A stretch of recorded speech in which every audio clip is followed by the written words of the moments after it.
Committed to only providing the most high performance tips and tricks for your automobile. And so this Ford Bronco, my daily driver. Here's the little turbo 4-bay. Disconnect the tube here from your blow-off valve, and it makes funny whooshy noises. And so for some free tube and with a Leatherman, we're gonna see if we can get this blow-off valve to make fart noises. Shorten it to get the exact fart noise that we're looking for. Oh man, this is just gonna fit. Might as well just leave you here. I'm gonna start the car up. You tell me what it sounds like.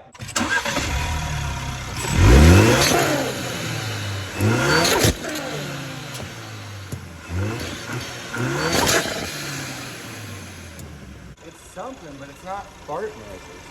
It sounded like it.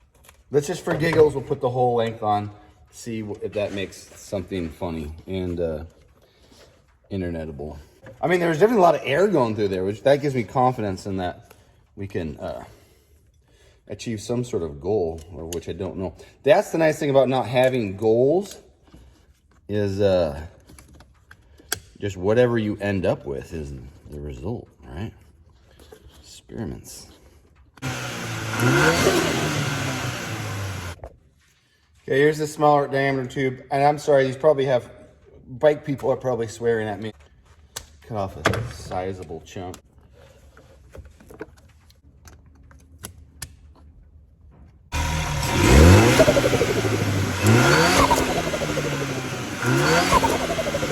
Check the tape, I don't think that those are fart noises. They make...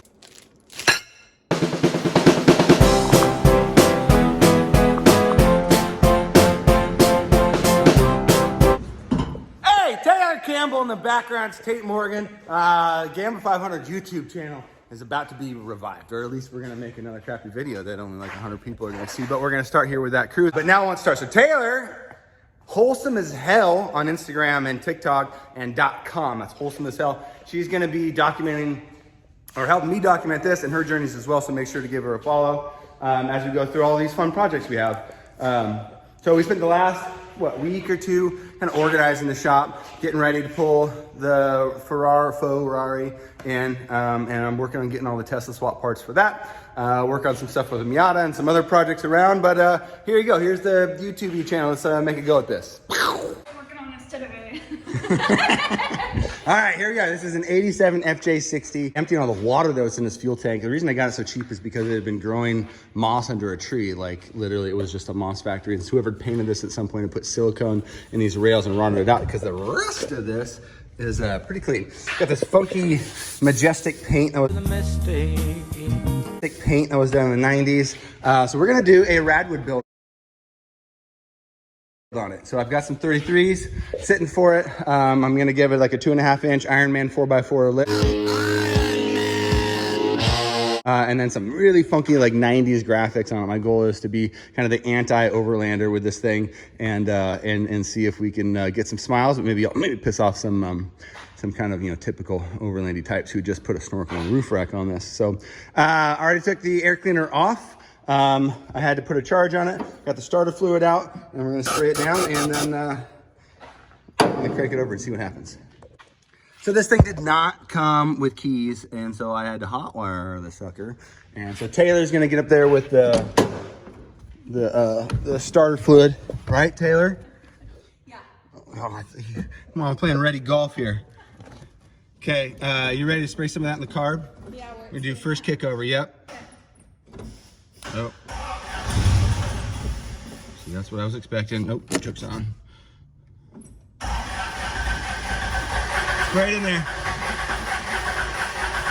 You're not spraying? I'm spraying. Okay. He wants to catch. It'd still be, yeah.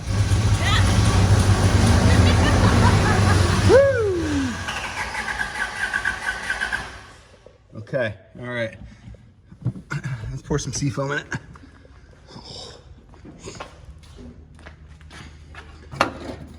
Yeah, you can really see how rotted that is. Seafoam in the tank makes me feel so good. Seafoam in the tank Just like I know it should. And then just for good measure, we'll dump a little straight down the carb. And we're gonna let that sit for 5 minutes. Okay, we let it sit. Taylor is actually gonna try pouring gas down the carb this time. And here we go. Okay, get a little bit.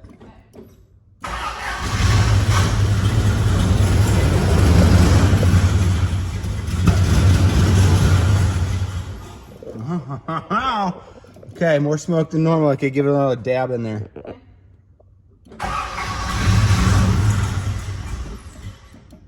Okay, do it again. A little smoke up here, is that okay? Yeah, it's fine.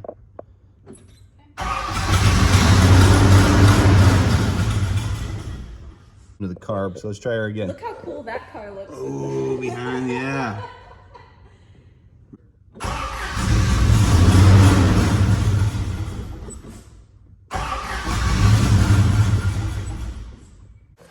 Okay, we went through about 6 ounces of gas down the carb. Can't get her running. But so this is screaming fuel filter. So easiest thing to do is pop that out, swap it out, and see if we can do that. If not, it's gonna be bad fuel. Then we're draining the fuel again and see where she goes. Alright, located the fuel filter down here. Pull it off. Looks old. Got the old nasty one out. We'll swap it. All right, side quest. This is my grandfather's 300-pound anvil, and he passed away some 10 years ago, and it's in my custodianship.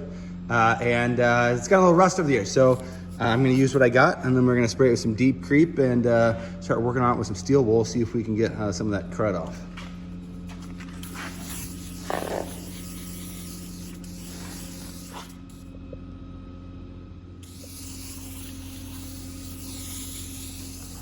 All right, here we are. Oh, you can immediately see the rust starting to grow on it.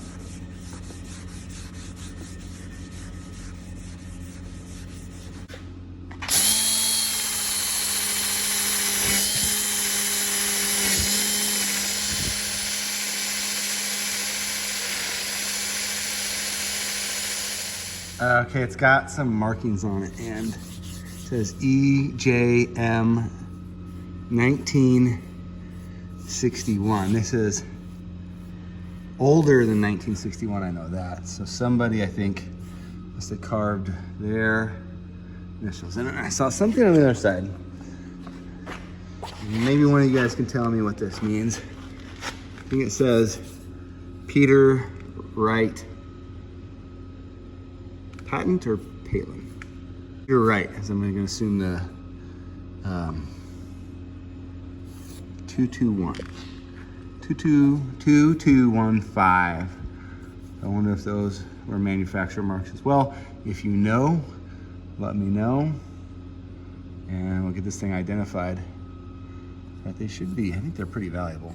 I'm in the middle of this anvil restoration, and I saw Salvage Workshop. Their video has 1.9 million views because it's full of really helpful information. We're not going to get that many views on this anvil restoration because we're going to do a really shitty job. But I watched that part of that video, and I got bored just watching it. So we'll probably take about 1/10 of the time, if not less than that. But we'll get this, 90% there.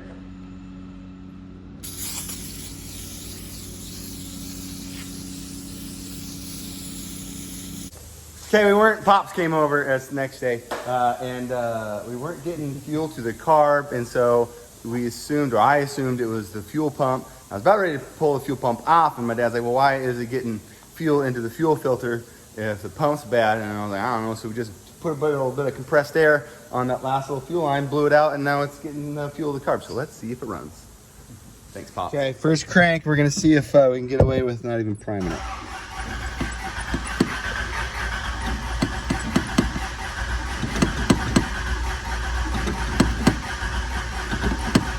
All right, maybe try priming it.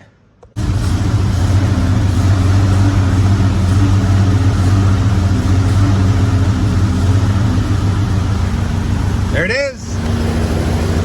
Whoa. We had to prime it for a second. There she is.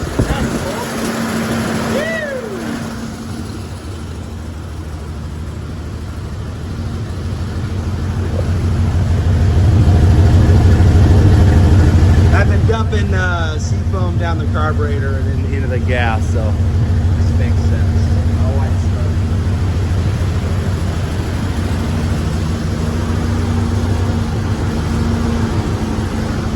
choke.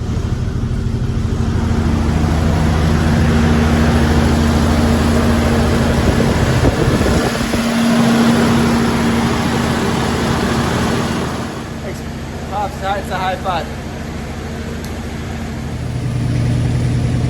Woo!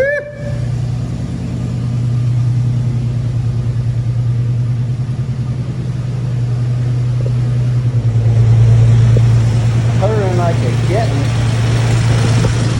Alright, gauges are reading good, temp. Everything's a little sluggish on the throttle. The exhaust is cleared out. Nearly as smoky. That's probably it for today's episode.